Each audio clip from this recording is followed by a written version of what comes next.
Hello नमस्कार, come to my new blog. इस blog में आज हम स्टडी करने वाले हैं राजस्थान की प्रमुख हवेलियां। जैसे कि पिछली क्लास में हमने आपके यहाँ पर छतरियों की बात की थी और आज हम बात करेंगे राजस्थान में प्रमुख हवेलियां।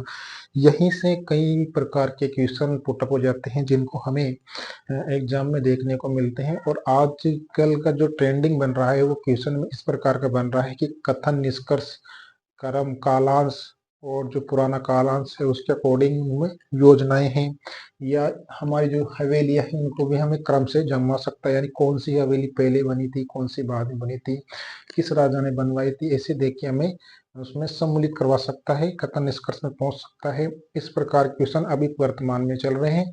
ये जो आपके लिए इम्पोर्टेंट होने वाली आपकी जो अभी अब आने वाले जो एग्जाम है आपके, जैसे वनपाल, वन रक्षक है, सीईटी है, इस प्रकार के जो एग्जाम होंगे उनमें भी यहाँ से क्वेश्चन पुटअप होने की पूर्ण संभावना है। क्योंकि राजस्थान में कई जिलों के अंदर ऐसी हवेलियां बनी हुई हैं जो कि अपना पूर्णतः अस्तित्व रखती है, विश्व में विख्यात है, भारत में पूर्ण तरह विख्यात है। तो उन सब चीजों का अब हमें पता होगा तो हम उसको डिटेल से क्वेश्चन को हल कर सकते हैं। तो आइए चलते हैं राजस्थान की प्रमुख हवेलियों पर। जैसा कि आप सभी जानते हैं कि हवेलियों का शहर किसे कहते हैं, बीकानेर। यानी बीकानेर एक ऐसा राजस्थान का जिला है जिसके अंदर जो बहुत ज्यादा हवेलियां बनी हुई है, इसलिए इसको राजस्थान की 1000 हवेलियों का शहर कह सकते हैं बीकानेर जिले को। पहले जो पुराने टाइम में जो क्वेश्चन पुटअप होते थे वो डायरेक्ट पूछ लिया जाता है वन लाइनर में कि राजस्थान की 1000 हवेलियों का शहर किसे कहा जाता है, तो उसे कहा जाता था बीकानेर को। वहीं बात करें हवेलियों के लिए प्रसिद्ध श्रेणी, यानी राजस्थान में कई श्रेणियां बनी हुई है, तो उसमें से शेखावाटी जो है वह हवेलियों के मामले में सबसे अग्रणी है, यानी सबसे आगे है। तो ये किस श्रेणी में आती है, शेखावाटी श्रेणियां सबसे अधिक होती है। अब बात करते हैं राजस्थान में कुछ हवेलियां हैं, जैसे पटों की हवेली है, सालिम सिंह की हवेली है, और भी कई अन्य हवेलियां हैं, उनके बारे में डिटेल से पता होना चाहिए।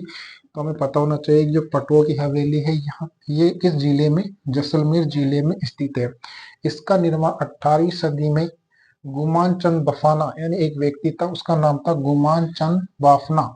उसने इस मंजिल को, यानी इस जो हवेली है पटुआ की हवेली, इसका निर्माण करवाया था। और ये जो हवेली है ये 5 मंजिला इमारत है और ये पीले पत्थरों से निर्मित है। और विश्व की सबसे आकर्षित कलाकृति, यानी जो जब इसको पास जाके देखते हैं, यानी जो पटुआ की हवेली है इसको जब पास से देखते हैं तो इसकी जो कलाकृति है बहुत ही आकर्षक है, जो विश्व के अंदर इसको विख्यात बनाए हुए हैं। तो इस प्रकार से हमें यहाँ कई बार क्वेश्चन पुटअप हो जाता है कि पटुआ की हवेली कहाँ है। अगर पुलिस का या वनपाल, वन रक्षक का है तो वन लाइनर क्वेश्चन आएगा जिसके अंदर हमें बताना होगा कि पटुआ की हवेली कहाँ है, जैसलमेर में है। लेकिन कई कोई बड़े एग्जाम होते हैं, सेकंड ग्रेड है, फर्स्ट ग्रेड है, या सीईटी का एग्जाम है, तो उसमें कथन निष्कर्ष में दे दिया जाता है कि इसमें से जो पटुआ की हवेली है इसका निर्माण किसने, गुमान चंद बाफना ने करवाया था, और ये कितना मंजिल इमारत है ये हमें पता होना चाहिए। वही बात करें, ये सिंध, यहूदी और राजपूत मुगल शैली, यानी 4 शैलियों में मिलकर सिंध, यहूदी, राजपूत और मुगल शैलियों का मिश्रण इस पटुआ की हवेली है, इसलिए विश्व में बहुत विख्यात है। बात करते हैं सालिम सिंह की हवेली। सालिम सिंह की हवेली कहाँ है, जैसलमेर में है, जिसकी 1215 के अंदर जैसलमेर की पीएम सालिम सिंह द्वारा 9 खंड यानी 9 मंजिला हवेली निर्मित करवाई गई थी। इसके जो सालिम सिंह की हवेली है जैसलमेर में, इसका उपनाम है रूप महल, और इसको कमल महल के नाम से भी जाना जाता है। और जैसलमेर की सबसे ऊंची ऊंची इमारत है, क्योंकि इस पे 9 मंजिला इमारत है। इसकी जो 8वीं और 9वीं जो इमारत है वो लकड़ी से निर्मित है, और ये कई बार तूफान या कहीं आने की वजह से वहां पर थोड़ा डर सा माहौल रहता है, इसलिए 8वीं और 9वीं जो इमारत है ऊपर की लकड़ी से बनी हुई है तो उसको हटा दिए गए। अभी वर्तमान में ये कितने मंजिला है, ओनली 7 मंजिल इमारत है, और जैसलमेर जिले की सबसे उच्च इमारत बताई जाती है। इसका उपनाम पूछे तो रूपमल और कमल महल के नाम से भी इसको जाना जाता है। इसका निर्माण 1815 में जैसलमेर के पीएम सालिम सिंह के द्वारा इसका निर्माण करवाया गया था। इसकी बात करें, 7वीं मंजिल को मोती महल या जहाज महल के नाम से जाना जाता है। इसकी 8वीं और 9वीं जो मंजिल है वो लकड़ी से निर्मित थी। लकड़ी से निर्मित होने के कारण वहां पर थोड़ा डर सा रहता था, क्योंकि पर्यटक घूमने के दृश्य या उसको देखने आते थे तो वो थोड़ा हवा के साथ झूल जाती थी, इसलिए इसे हटा दिया गया है। तो वर्तमान में 7 मंजिला इमारत है। तो यहाँ से भी क्वेश्चन पुटअप हो सकता है।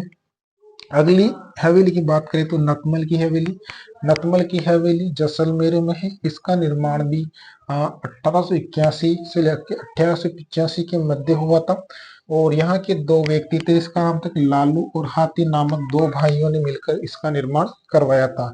विश्व की एकमात्र ऐसी हवेली है जिसपे कोई कलाकृति नहीं है, यानी कोई कलाकृति है उसका दोहराव यहाँ पर इस हवेली पर, नतमल की हवेली पर नहीं हुआ है। तो हमें पहले तो सीधा ही क्वेश्चन पुटअप हो जाता है कि नतमल की हवेली कहाँ है, जैसलमेर में। और जालिम सिंह की हवेली कहाँ है, जैसलमेर में है। सालिम सिंह की हवेली जैसलमेर में है। और इस प्रकार से क्वेश्चन पुटअप होने की संभावना बनी रहती है। जय हिंद, जय भारत।